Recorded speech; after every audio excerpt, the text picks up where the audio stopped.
So we're here with ASUCR presidential candidate Luis Huerta. So the first question I have for you is, why did you decide to run for ASUCR president? Yeah. So again, Luis Huerta, third-year political science major. So I've been part of ACCR since my freshman year, and then I've been part of ACCR ever since then. But my freshman year, my introduction was more so to the outreach committee, right? And it's something I could touch base on in the coming questions if there's time for it. But I would say for me, again, being part of ACCR for 3 years, I've kind of seen like the potential that ACCR has to actually serve students, right? And I think for me, seeing the different leadership styles that have been implemented within ACCR with different leaderships, right, since my freshman year, I think there's a big potential for ACCR to actually serve students to the full potential, right? Again, we collect about like $12.50 per student when it comes to the ACCR fee, right? And I would say ACCR does a great job in making sure those fees are distributed when it comes to allocating those funds to organizations or having like workshops and things of that sort, right? But I think for the most part, though, there's so much more untapped potential that the ACCR could actually fulfill, right? And I think at the end of the day, it just comes down to like the proper leadership and making sure that everyone within ACCR is able to actually be on the same accord and understand, okay, this is our goal and how are we going to carry that out? Because I would say at times within the ASUCR, the main focus is externally, right? Like, how are we going to help the students? How are we going to collaborate with other departments and other organizations? But I think sometimes one thing that's actually left out of the equation is, okay, how are we going to better the ACCR within, right? Because at the end of the day, if you have a dysfunctional ACCR and you don't have elected officials and those in positions of power that are able to collaborate with one another, then you're not going to be able to get the appropriate work out, right? So I would say for me, the main reason why I'm running is more so, again, I've been part of ACCR for 3 years. I've seen different types of leadership, and I've been able to recognize, okay, there's untapped potential. There's problems within the ACCR in terms of internal functions and just internal unity that we need to fix. And I think through that, under my leadership, it's something that we'll be able to fix. So I would say that's more so the driving reason as to why I'm running. What are your qualifications for this position? Yeah. So again, it's something we could touch base on now. But my freshman year, my introduction to the ACCR was actually the outreach committee. So essentially, the outreach committee was composed at the time of 9 members, spearheaded by the outreach director. And some of the work that we would do was just we would promote the importance of higher education to neighboring high schools in the Riverside area, right? So some of the things that we would do is we would go to these high schools. I think some of the I forget the name of the high schools. I think one of them was like North High School. I think it's like down the street. But would go to these high schools, during their homeroom or advisories, whatever they call it now.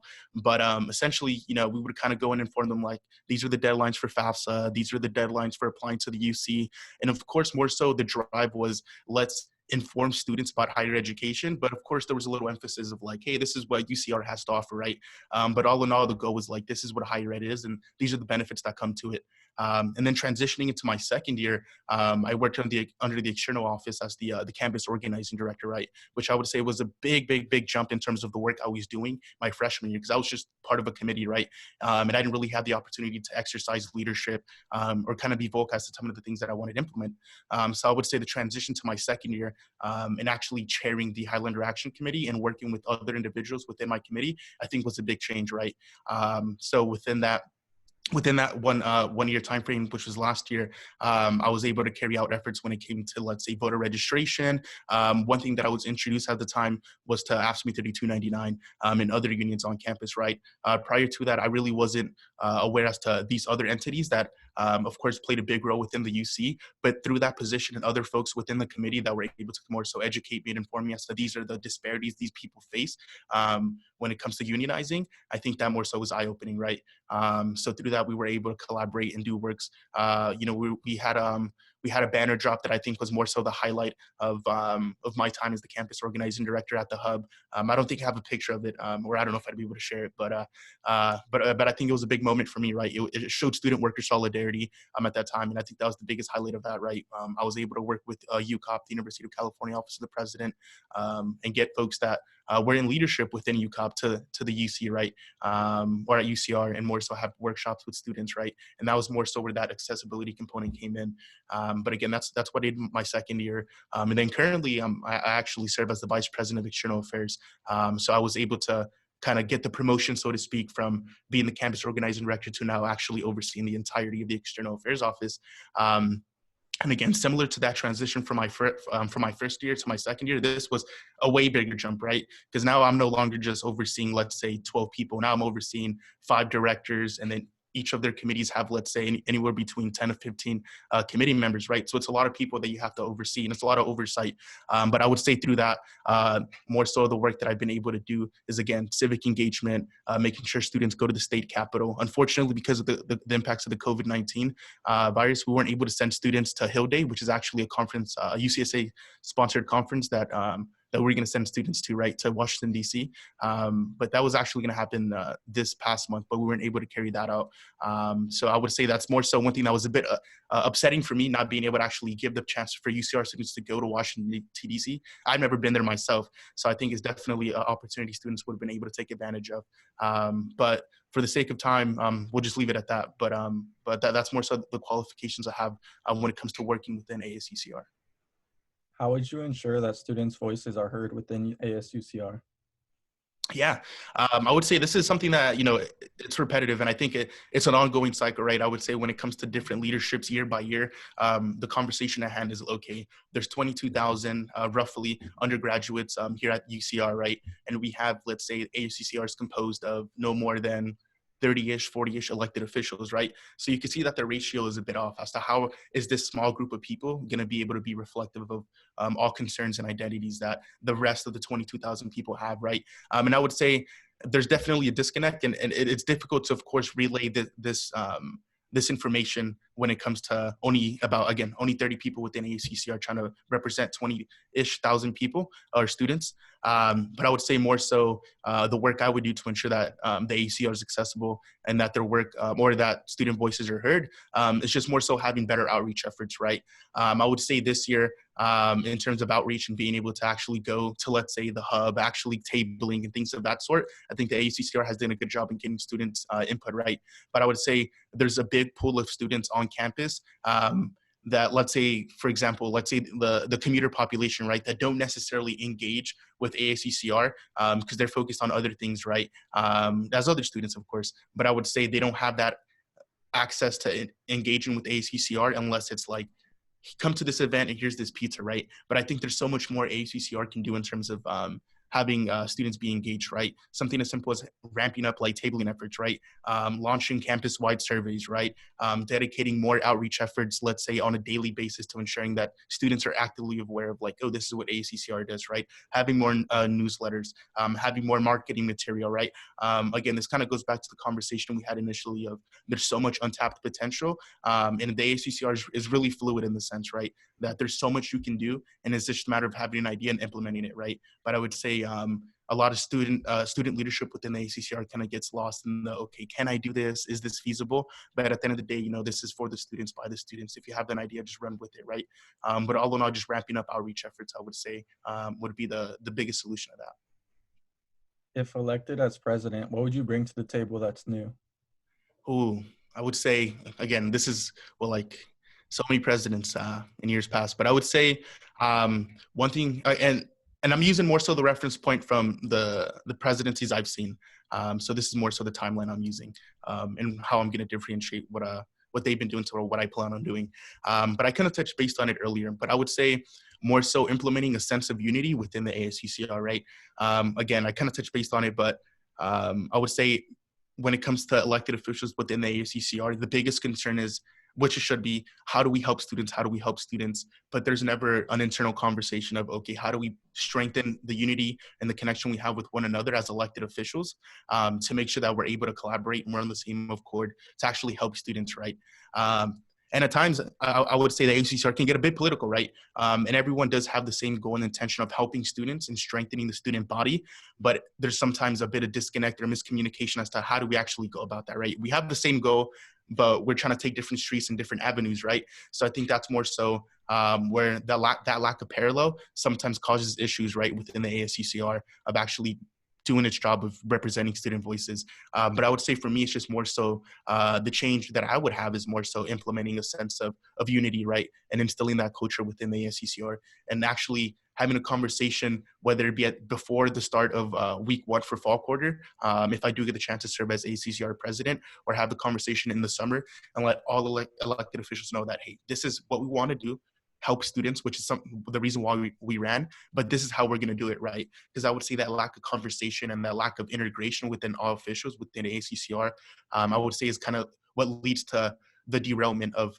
everything going on, right? And this year you saw, I would say, a troubling amount of resignations when it came to, let's say, senators and things of that sort.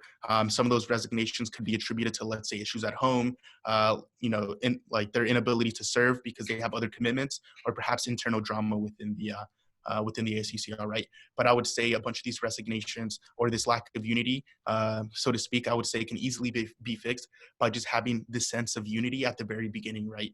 Letting elected officials know that this is what we're going to do, this is how we're going to do it. But it's only, I would say, attainable if we actually hold hands, so to speak, right? And are on the same page. So I would say that's more so what I want to do, implement a sense of unity. How would you ensure that you support campus departments such as Coastal Hall, KUCR, or the Highlander? Yeah.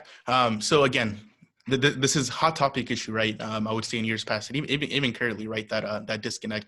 But it kind of goes back to outreach, right? I would say within the ACCR, of course, we have the Diversity Council, which is under the Office of Internal Affairs, and I think they've been doing a good job in terms of actually making sure that the council has a good space within the ACCR and feels welcomed, right? But I would say when it comes to having those leaders that are representative of, let's say, Coastal Hall, for example, serving in the Diversity Council, making sure that council is more engaged within the entirety of ASUCR, right? Again, the Diversity Council falls under the Office of Internal Affairs, but how do we make sure that work that they're doing right there is relayed to the rest of all officials, right? Because I would say there's a lot of senators and other directors that have the same agenda of like, okay, how do we integrate Coastal Hall? But Coastal Hall is doing work within ACCR through the Diversity Council. But again, I would say there's just a bunch of lack of information in terms of, we have members within ACCR working for the same cause. I would say it's just more so better integration, right? But when it comes to, let's say, the Highlander or KUCR, I would say it's more so just having more collaborative efforts, right? Again, it's easier said than done, but something as simple as this, right? Let's say when it comes to KUCR, myself or other officials could collaborate and be like, hey, this is the update that ACCR has for you all, right? I think committed to something as simple as that. It could be through Zoom or, whatever the environment is at the time. Something as simple as that, right? Let's sit down, you ask me questions, and this is more so what ACCR is doing, right? I think that is, I think, a prime example of what how the ACCR and just KUCR as an example would be able to collaborate, right, to make sure that those efforts are being carried out through the academic year. What are your 3 top things you would like to implement as ASUCR president? Yeah, I would say, and then this is more so one that kind of sprung up, of course, in light of recent events, right, the COVID-19 impacts. But I would say relief efforts, right, and more so when it comes to basic needs. I know the ACCR in recent weeks has been doing a good job in making sure we're able to allocate funds from our budget currently to the art pantry, right? Big shout out to Jocelyn Ortiz. She's the standing vice president of campus internal affairs. She was able to allocate $20,000 from her own budget to the art pantry, right? I was able to allocate $1,500 from my budget, and other officials were able to allocate money, right? But I would say, again, kind of going back to the conversation we had earlier, fluidity, some things like this are some things some students wouldn't even like think of doing, right? Like, is that feasible? $20,000, can we allocate? Like, again, the sky's the limit when it comes to these efforts we want to carry out. But I would say initially the first thing that I want to do is relief efforts. Because again, we don't know, there's been I would say a lack of communication in terms of what's going to happen for fall. Again, summer session was confirmed to transition online, but it's a bit up in limbo as to like, okay, is fall quarter going to be online? Is it going to be in person? How's that transition going to be? But all in all, I would say relief efforts is one of the things that I do want to implement for fall quarter, right? How can we allocate some of the money to the art pantry or other services to make sure students are able, of course, to afford their textbooks, afford their rent, and let's see if we could kind of mitigate like any of those costs that they would normally endure, so they could then allocate their personal funds, and they being students, to, let's say, rent or other things that they want to or need to afford, right? and we kind of touched based on this, but again, unity, right? I want to make sure that everyone within the ACCR is on the same accord as to, hey, this is what we need to do, and this is how we're going to do it, right? Again, I touched based on it just a little bit, but I'll expand on it. Again, there's a bit of miscommunication as to what every ACCR official needs to be doing, so we all reach the same goal. Again, there's a big fragmentation within ACCR, and by that I mean everyone's divided in their own offices, right? We have the external affairs office, the internal office, and all these other committees, right? But there's no one, like there's no meeting where all the AACCR meets, right? Of course, we have Senate meetings, but that's not mandatory for all members, right? So I would say implementing this culture of unity and making sure that all committee members, all directors, all members of the executive branch are aware of, okay, this is our goal, which is of course to uplift and strengthen the student body, which is why we're running for these positions, and making sure students know, okay, this is how we're going to do it, right? And then the third thing would just be overall accessibility, right? I know my freshman year, even my freshman year when I was part of the ACCR, just as a committee member, something as simple as even going to these meetings in the ACCR for me was a bit intimidating. And I don't know if others that, will be listening to this can attest to that, but I would say, my first introduction to ACCR, even within it as a member, was a bit intimidating. I'd enter the office, I'd be like, oh, is this for me? Because there's a sense of hierarchy within the association, right? So I would say working with other members of the ACCR and other student leadership, let's say Coastal Hall, for example, to be able to reduce that tension and that sense of intimidation of, is this a space for me? I think is one thing that I would want to work on and tackle with, right? Because again, the ACCR space is for all students, right? But time to time, I'll find myself or other individuals find themselves not wanting to access that space, right? And I would say it's more so a sense of intimidation or whatever it may be, right?